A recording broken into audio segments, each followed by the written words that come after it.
लोगों की दृष्टि में लाना चाहूँगा कि देश का रिकवरी रेट कंटिन्यूसली इम्प्रूव कर रहा है। कल की तारीख में भी देखें तो 3,708 people they have got recovered, और उसके साथ ही देखें कि टोटल हमारा रिकवरी नंबर जो है वो बढ़कर 95,527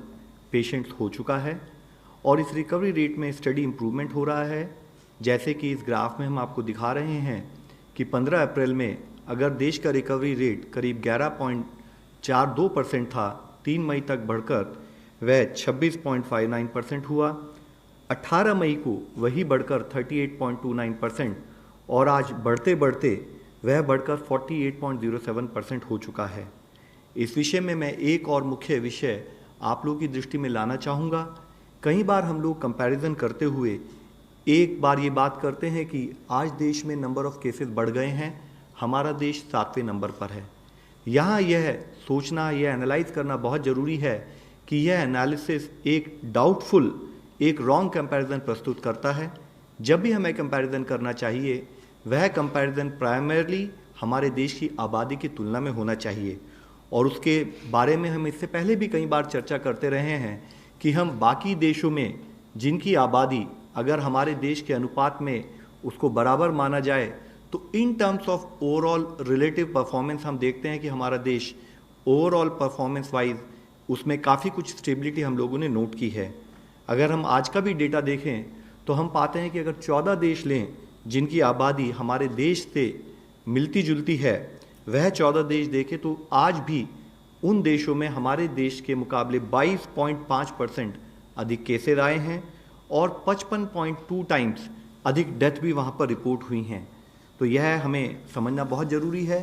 कि अगर हम देखें कि कंटिन्यूस एफर्ट जो फील्ड पर रहे हैं, either in terms of surveillance और in terms of contact tracing, या हम कैसे अर्ली केस आइडेंटिफिकेशन पर फोकस करें और साथ में जो केस पॉजिटिव आए उसको हम क्लिनिकली कैसे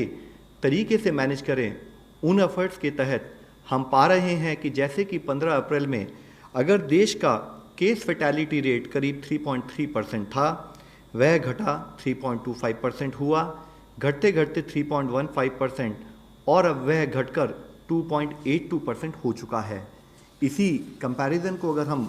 फैटेलिटी रेट को अगर हम देखें तो हम पाते हैं कि हमारे देश का fatality rate is among the lowest in the world. इसके बारे में जैसे कि मैं ग्राफ में आप लोगों की दृष्टि में लाना चाहूँगा कि अगर दुनिया की पॉपुलेशन के हिसाब से हम देखें तो फैटेलिटी रेट जो पॉजिटिव केसेस आए हैं पूरी दुनिया में, अगर पूरी दुनिया में फैटेलिटी रेट 6.13% है तो वह हमारे देश में एज लो एज 2.82% है। और ऐसे भी देश हैं जहां पर कि 19.4%, 16.2%, 14.3%, इस अधिक अनुपात में भी फैटेलिटी रेट कुछ देशों में नोटिस किया गया है। इसके लिए I would again like to retreat कि जो हमारा एफर्ट्स रहा है कि हम कैसे टाइमली केस को आइडेंटिफाई करें और उसको क्लिनिकली मैनेजमेंट पर उसका फोकस दें, उसके तहत हमें ये फ़ायदा दिखाई दे रहा है।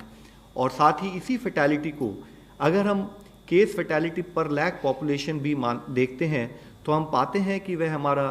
Case fatality per lakh population is also among the lowest in the world, जबकि पूरी दुनिया में case fatality per lakh population करीब 4.9 के बराबर है, इंडिया में वह 0.41% है। और जैसे कि इस ग्राफ के द्वारा मैं आप लोगों की दृष्टि में लाना चाहूँगा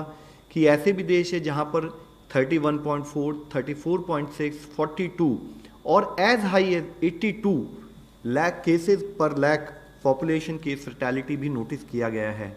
आज एक और मुख्य विषय हमें समझने की ज़रूरत है कि अगर हम देखें, हम अपना जो हमारे यहाँ डेथ रिपोर्ट हुई हैं उसको एज प्रोफाइल से एनालिसिस करें तो पाते हैं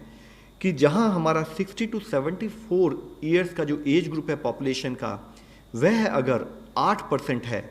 तो उन पर्टिकुलर केसेस में जो कंफर्म पाए गए वहां पर 38% डेथ रिपोर्ट हुई हैं। इसी तरीके से अबव 75 ईयर्स का जो हमारा एज ग्रुप है वहां पर 12% जो है डेथ रेट उसको नोट किया गया है, जो पॉजिटिव केसेस आए हैं। तो हम पाते हैं कि हमारी 10% population has accounted for 50% of the Covid linked death. और इससे हमारे सामने एक और दूसरी एनालिसिस अगर हम करते हैं तो हम देखते हैं कि साथ ही कोमॉर्बिडिटीज़ जैसे कि diabetes, hypertension, cardiovascular disease, respiratory diseases, इस टाइप के केसेस में 73% जो कन्फर्म केसेस है उनमें डेथ उनको विद कोमॉर्बिडिटीज पाया गया है। तो इन दोनों अगर हम अंशों को देखें तो हम पाते हैं कि आज people who are at high risk are primarily elderly people जो कि 60 अबव एज के हैं, further compounded by the fact कि पीपल हु हैव कोमॉर्बिडिटीज जैसे कि डायबिटीज, हाइपरटेंशन, कार्डियोवास्कुलर डिजीज और रेस्पिरेटरी डिजीजेज। आज जब हम कोविड की इस लड़ाई को ले रहे हैं तो जरूरी है कि जो भी हाई रिस्क में हमारे देश के लोग हैं वह हमें सपोर्ट दें, वह रिक्वायर्ड प्रिवेंटिव एक्शन लेते रहें और साथ में अपने सिम्टम्स के बेसिस पर वह जो भी मेडिकल एडवाइस और मेडिकल फॉलोअप वह करें। जरूरी है कि वे सोशल डिस्टेंस बनाकर रखें उन लोगों से भी अपने घर में जो कि घर से बाहर जाते रहते हैं।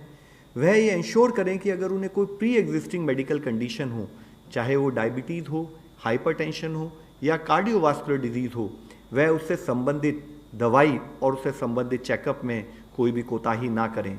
साथ ही जरूरी है कि हम इम्यूनिटी बूस्टिंग पर भी काम करें। मिनिस्ट्री ऑफ आयुष द्वारा प्रेस्क्राइब किए गए चाहे वो हर्बल टी हो चाहे काढ़ा हो, उसको लेकर भी हम अपनी इम्यूनिटी की तरफ भी काम करें। यह बहुत ज़रूरी एक कार्य हमारे लिए सामने है। इसके साथ ही हम ये अवॉइड करें कि हम बाहर जाएं, ज़रूरत पड़े तो हम टेलीमेडिसिन के द्वारा भी अपनी मेडिकल एडवाइस लेते रहें।